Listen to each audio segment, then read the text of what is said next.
Metacognition and effective teaching and learning.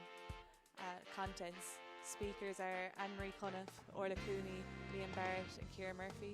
This podcast was produced in March and April of 2016.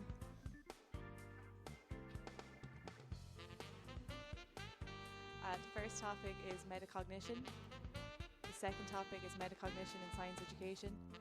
The third topic is effective teaching and learning in PE.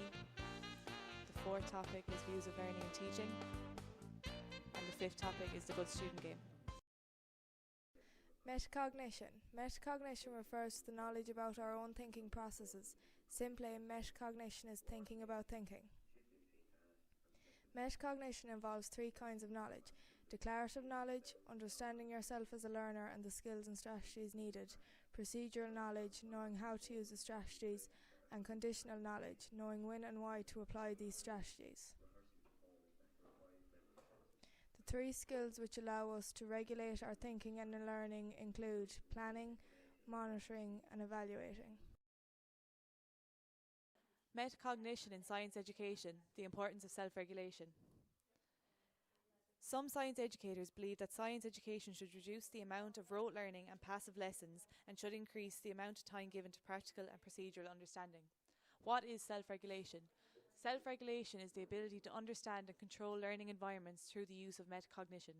Expert problem solving and critical thinking becomes progressively more important at higher levels of science education, especially at Leaving Certificate and university level. A key aspect of science regulation is metacognitive processing, which involves planning, monitoring, and evaluating your learning. 5 strategies to improve self-regulation and metacognitive processing are: inquiry-based learning, which is asking questions and group work; collaborative support, which is a teacher helping the student and students helping each other; and problem solving, which is a form of active learning. Helping students produce mental models to promote further understanding, and the use of technology, which uses computers, mobile devices and apps, which promotes further understanding. Effective teaching and learning in physical education.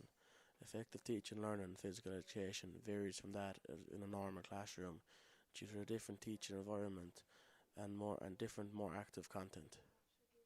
Examples of classroom strategies: cooperative learning. Students work together in small groups to accomplish a learning goal. Discussion strategies. Engage students in discussion. Problem-based learning challenges students to learn how to learn. And critical thinking. Collection of mental activities that include ability to reflect, clarify and judge. Classroom strategies adapted to PE. Jigsaw.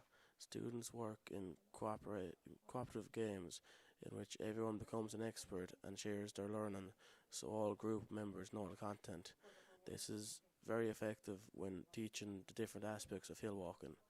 Brainstorming. Students contribute ideas on a topic. This is then categorized, prioritized and defended. Brainstorming is often used in adventure education in the creation of a full value contract. Think, pair, share. Students work in cooperation to develop their own ideas and build on the ideas of co-learning. Examples: student designed games. Predict, observe and explain. Teacher presents students with a situation and they are asked to predict what will happen when a change occurs.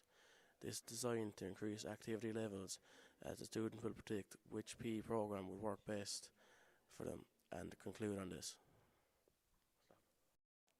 Cognitive refers to passive learning. Constructivist refers to active learning. There are 4 views in learning and teaching. These include behavioural, information processing, psychological, individual and social situated. Behavioural and information processing are in the cognitive group, and psychological, individual, social situated are in the constructivist group. The good student game. The good student game is a very good teaching strategy that encompasses metacognition and self-regulation. It is an effective strategy for junior cycle students in secondary schools. The Good Student game was created by Langram and Tankersley in 1997. It is an example of an effective teaching strategy. It introduces students to metacognition and self-regulation. The game encourages students to think about their own behaviour in class, which in turn helps them to think about how they learn best. The teacher chooses target behaviours and writes it on the board to make the student aware. A task is given and the teacher gives students 1 to 2 minutes to complete the task. When time is up, the teacher reviews and gives marks and gives rewards appropriately.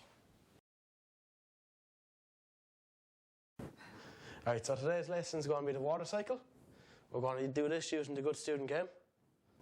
So as you know, the good student game involves target behaviour.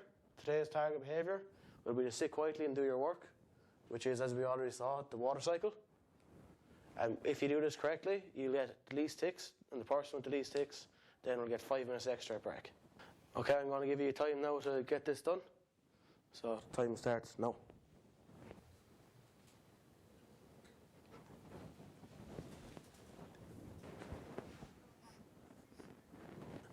That's good work, Anne-Marie. Well done. Orla, come on, get a move on. Need to have this finished.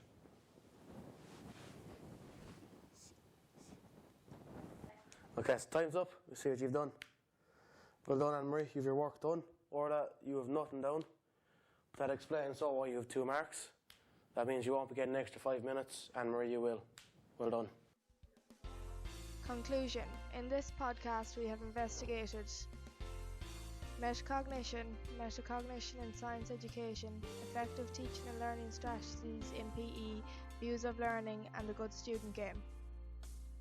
This podcast has given us the skills to regulate our own learning and has taught us effective strategies that we can use in our future teaching careers. Thank you for watching our podcast. We hope you have learned something and enjoyed it.